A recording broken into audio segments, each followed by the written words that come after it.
Rebel animals at risk. Stories of survival. Kimberlie Hamilton. South America.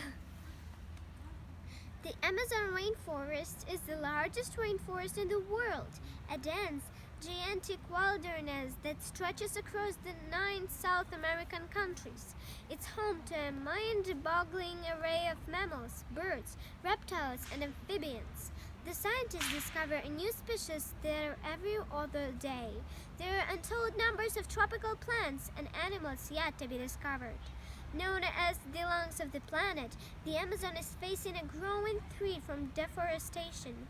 This is when the trees are cut down to make space for farms, crops, cattle ranches, and new buildings. Huge swaths of the rainforest are chopped down and burned each day.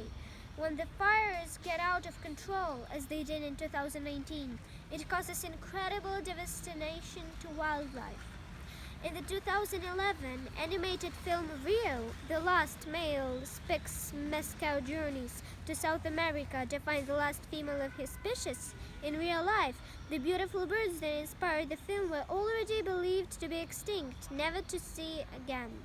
Or were they? In 2016, a teenage girl in Brazil spied one in her family's garden and managed to capture it on film. News of this unexpected sighting of a Spix Moscow thrilled bird watchers across the globe. At the rate they're disappearing, South America's awe-inspiring rainforests, all the marvelous creatures in them, like the Spix Moscow, may be completely gone within 100 years. We need to take action now if we hope to save this country's extraordinary treasure trove of wildlife. Caplin Rollus. Capybara. Caplin Rollus was one of the world's best-known capybaras. The second part of his name, pronounced like rose, stood for a rodent of unusual size, a reference from the movie The Princess Bride. He was definitely a big boy, and with his barrel-shaped body, shaggy hair, and cute beaver-like face, people often mistook him for a giant hamster. Capybaras hail from South America, but Caplin lived in Texas, USA, where he was a local celebrity and had thousands of followers on social media. He loved fruit-ice lollies, splashing about in a pool, and meeting his fans, and he was guaranteed to draw a crowd wherever he went. He often accompanied his human mom on school and library visits and inspired her to start the ROUC Foundation, which is dedicated to capybara conservation. Diego, giant tortoise.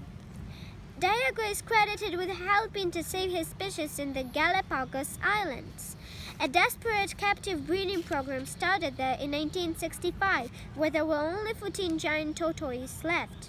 Diego had been living at San Diego Zoo in the US for several decades, but returned to his birthplace for a truly life-or-death mission, making babies, which he did with great success for the next 44 years.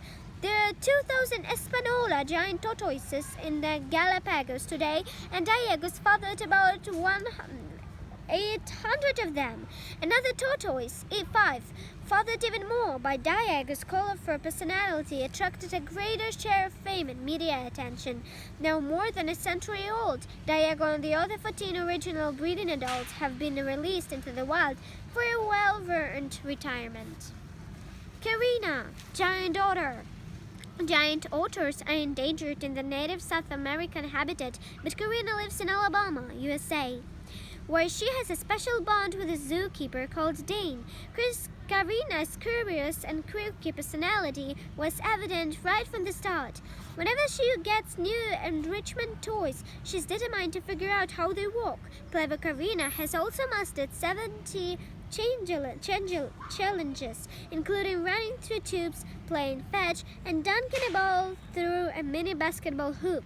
The training keeps Karina's brain and body in top form and boosts her confidence. Things that are very important for wild animals living in zoos, which can be very stressful. Karina's groundbreaking work is being shared with zoo experts worldwide to help improve the lives of other animals in captivity. Maya, jaguar. Maya wrote a jaguar. Jaguar. Maya arrived at the Big Cat Sanctuary in England when she was 5 days old and needed round-the-clock care. The boisterous youngster was totally black, a rare genetic mutation for a jaguar, and she had been rejected by her mom. 1 month later, Maya was eating solids and teething, but her legs seemed wobbly and her eyesight wasn't quite right. Experts suspected that her brain and nervous system weren't working properly and ordered a brain scan, making Maya the first jaguar ever to have an MRI. Regular exercise sessions in a swimming pool helped build up her muscles and retrain her nervous system, and today she's as fit and healthy as can be. She starred in a 2018 TV docuseries called Big Cats about the house, which introduced scores of people to Get Species, helping to raise money for jaguar projects at the University of Costa Rica.